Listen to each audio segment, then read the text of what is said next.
السلام عليكم ورحمة الله وبركاته. معاكم مس مريم مع ذاكر مع مس مريم. النهارده بإذن الله هنحل تدريبات الدرس الثاني، المعادن ومصادر الطاقة في قارتي آسيا. دراسات الصف الثاني الإعدادي الفصل الدراسي الأول من كتاب المدرسة. طيب يا مس، تعال نشوف السؤال التدريبات اللي عندنا هنا. طبق وتعلم. تحليل الأشكال رقم واحد. السؤال الأول، لاحظ وحل. لاحظ الشكل البياني المقابل ثم شارك زميلك واجب عن الأسئلة الآتية. يعني هو جايب لنا هنا رسم بياني وعايزنا نجاوب على الأسئلة. رقم واحد، ما أكثر مصادر الطاقة استخدامها في عام 1960. عام 1960 إيه هو أكثر المصدر الطاقة كان مستخدم؟ اللي هو كان باللون الأزرق اللي هو الفحم. هم كاتبين هنا الفحم. الفحم. طيب رقم اتنين، رتب مصادر الطاقة حسب نسب مساهمتها من عام 2050 من الأعلى للأقل. هو عايزنا هنا نرتب مصادر الطاقة من الأعلى للأقل. طيب تعال ناخدها حاجة حاجة. عندنا هنا رقم واحد الطاقة المتجددة. الطاقة المتجددة. المتجددة. طيب يا مس، بعدها إيه؟ بعدها البترول. البترول. البترول. طيب بعد البترول إيه اللي بعد البترول على طول؟ الغاز الطبيعي اللي هو باللون ده. الغاز الطبيعي. طيب يا مس، بعد الغاز الطبيعي احنا قلنا لسه ايه؟ لسه الفحم. الفحم. تمام يا مس، تمام.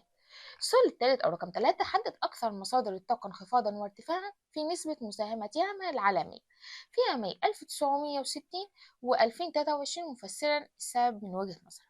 طيب تعال نشوفها. عندنا رقم 3، أكثر مصادر الطاقة انخفاضا في نسبة مساهمتها العالمية في عامي 1960 و2023 هي الطاقة المتجددة. ليه يا مس؟ لأن دوت حصل بسبب ارتفاع تكلفة الإنتاج. يبقى كانت أكثر مصادر الطاقة انخفاضا بسبب تكلفة إنتاجها، وطبعا صعوبة الحصول عليها في بعض الدول. إيه؟ في بعض الدول. طب لو مصادر الطاقة ارتفاعا هي نسبة مساهمتها هو البترول، يبقى أكثر المصادر الطاقة انخفاضا في مساهمتها هي الطاقة المتجددة. طب بالنسبة لمصادر الطاقة الارتفاع بسبب اللي هو البترول. ليه؟ لأن هو بيوجد في عدد كبير من الدول أو من دول إيه؟ من دول العالم، واستخدامهما في صناعات من إيه؟ في صناعات مختلفة. يبقى أكثر مصادر الطاقة ارتفاعا هو الفحم والبترول، وأكثر مصادر الطاقة انخفاضا اللي هي إيه؟ اللي هي الطاقة المتجددة. طيب يا مس، عندنا هنا رقم 4، استخدم شبكة المعلومات الدولية للإنترنت وابحث عن 2 من مشروعات مصر في مجال الطاقة النظيفة، واكتب عن كل مشروع فقرة لا تزال عن 5 أسطر. 5 أسطر. دي تبقوا اكتبوها. بس مشروعات عندنا هنا مشروعات ألواح الطاقة الشمسية اللي بدأ يستخدموا في بعض المنازل والمنشآت الإدارية، وعندنا السيارات والحافلات اللي بتعمل بالإيه؟ بالكهرباء. السؤال الثاني، اقرأ وحلل. التنمية المستدامة ومصادر الطاقة. تسعى التنمية المستدامة إلى تحقيق مستقبل أفضل وأكثر استدامة للجميع، ويؤكد الهدف السابع من أهداف التنمية المستدامة على ضمان الوصول إلى الطاقة النظيفة وبأسعار معقولة من أجل حماية كوكب الأرض لنا والأجيال القادمة. طب تعال نشوف الأسئلة. ألف، اشرح العلاقة بين التنمية المستدامة ومصادر الطاقة في ضوء الفقرة السابقة. تعال نشوف هنا العلاقة بين التنمية المستدامة ومصادر الطاقة. عندنا الاعتماد على مصادر الطاقة النظيفة في الحصول على الطاقة. احنا عشان نعتمد على مصدر طاقة نظيف وكمان نحصل على الطاقة، ده بيؤدي لنا اللي احنا نقدر نحافظ على الكوكب من ايه؟ من التلوث. بالإضافة اللي احنا بنقدر نحقق التنمية المستدامة في ايه؟ في مجال الطاقة نتيجة الاعتماد على مصادر الطاقة الايه؟ مصادر طاقة متجددة. طيب يا مس، عندنا هنا إيه رقم ألف. رقم 2، ما أهم مصادر الطاقة النظيفة التي يمكن الاعتماد عليها؟ إيه هي أهم مصادر الطاقة النظيفة اللي إحنا نقدر نعتمد عليها في المستقبل؟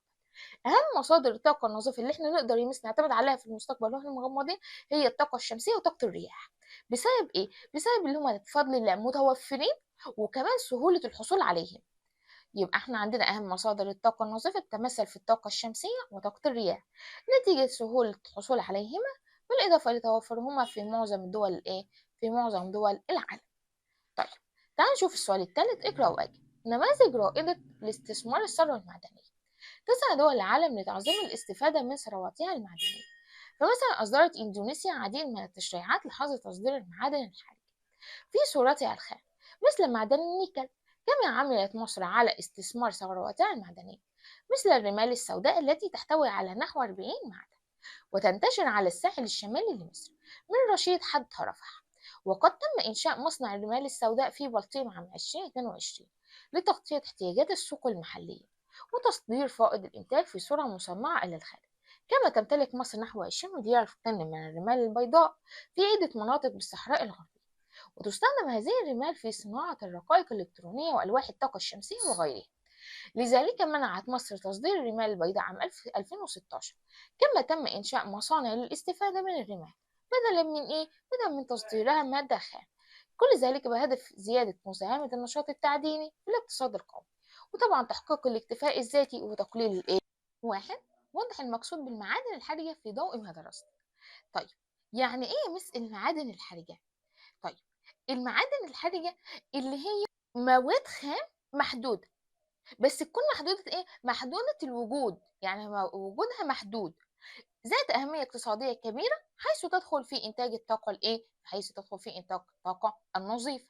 طيب، هنقوم كاتبين المقصود بالمعادن الحرجة، هنقوم كاتبين مواد خام مواد خام محدودة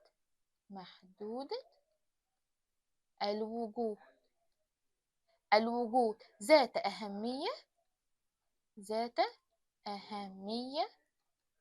اقتصادية اقتصادية ذات أهمية اقتصادية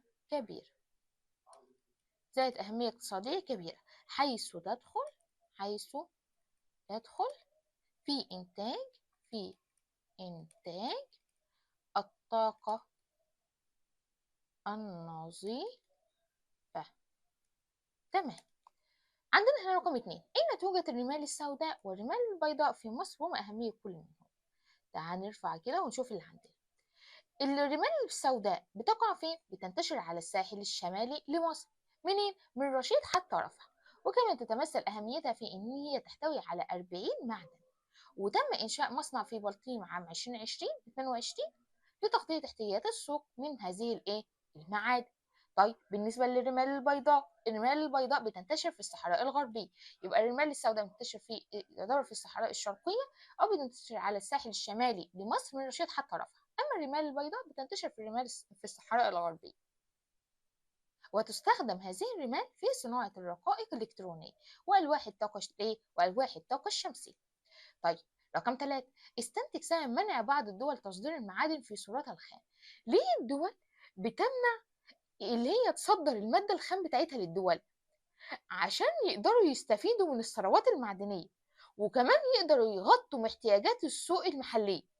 طيب، هم غطوا احتياجات السوق المحلية، اللي فائض بيصدروه. طيب، وتصدير فائض الإنتاج في صورة مصنعة إلى الخارج، وذلك بهدف زيادة مساهمة النشاط التعديني في الاقتصاد القومي. طيب، هنشوف اللي بعده. السؤال الرابع، صوب ما تحتوي خط في كل عبارة مما يلي. رقم 1، زاد أهميته بسبب دخوله في صناعات البطاريات السيارات الكهربائية. تشير العبارة لمعدن الحديد؟ لا. ليه؟ لأن احنا عندنا اللي بيدخل في صناعة بطاريات السيارات الكهربائية اللي هو معدن النيكل، وليس الحديد. يبقى هنقوم كاتبين معدن النيكل. رقم 2، يتركز معظم إنتاج العالم من البوكسيت في المناطق الباردة؟ لا، لأن معظم إنتاج العالم من البوكسيت بيتركز في المناطق المدارية، مش المناطق الباردة، وليست الحارة، المناطق المدارية. تمام. رقم 3، الدولة التي تحتل المركز الأولى عالميا في إنتاج طاقة الرياح هي دولة فرنسا؟ لا، أمال دولة دولة الصين. تحط النور. رقم 4، تسعى الدول لخفض انبعاثات ثاني أكسيد الكربون بزيادة استخدام الطاقة الأحفورية؟ لا، أمال استخدام الطاقة الطاقة المتجددة. تمام. رقم 1، السؤال الخامس، بما تفسر زيادة إنتاج كمية الاحتياطي من المعادن في قارة آسيا عنها في قارة أوروبا. بسبب بسبب اتساع مساحة آسيا مقارنة بقارة أوروبا. فاحنا ممكن نقول بسبب اتساع مساحة قارة آسيا عن أوروبا. طيب إيه كمان؟ تنوع الصخور. تنوع الصخور. تنوع الصخور الموجودة به. إيه كمان؟ نفاذ كميات كبيرة من الخامات المعدنية الأوروبية. بسبب إيه؟ بسبب طول فترة الاستخراج اللي بدأت مع الإيه؟ مع الثورة الصناعية. طيب عندنا هنا رقم 2، تزايد إنتاج الطاقة المتجددة في العالم خلال العقود الأخيرة. ليه يا مس بما تفسر إن إنتاج الطاقة المتجددة ازداد في العالم خلال العقود الأخيرة؟ ليه؟ رقم 1، لأن هي طاقة نظيفة غير ملوثة للبيئة. فنقوم كاتبين رقم 1 لأنها طاقة نظيفة غير ملوثة. طبعا الملوثة للبيئة. إيه كمان؟ متوفرة في معظم مناطق العالم. 2، متوفرة في معظم مناطق العالم. إيه كمان؟ تنتج عن مصادر طاقة متجددة، أو نتج عن مصادر طاقة متجددة اللي هي مش بتكون قابلة للنفاذ، إن بيساعد زيادة الاعتماد عليها اللي بتنخفض انبعاثات ثاني أكسيد الكربون انخفاضا كبيرا بحلول كام؟ 2050. طيب رقم 3، يعد الغاز الطبيعي منافسا قويا للبترول. ازاي الغاز الطبيعي بيعد منافس قوي للبترول؟ منافس قوي للبترول بسبب سهولة استخراجه، وكمان التكلفة بتاعته بتكون قليلة وكل التلوث والبيئة، وطبعا كان ايه سعره رخيص. فهنقوم كاتبين بسبب سهولة استخراج استخراجه بسبب سهولة استخراجه. وإيه كمان؟ وتكلفته المنخفضة. تكلفته المنخفضة وكل تلويثه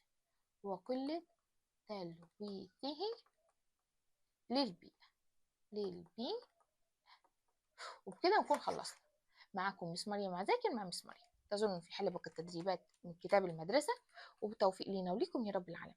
وما تنسوش تدعوا لاخواتنا في فلسطين زي ما احنا متعودين، وكمان ما تنسوش تشتركوا في القناة وتفعلوا زر الجرس عشان يوصلكم كل جديد. وبالتوفيق، والسلام عليكم ورحمة الله وبركاته.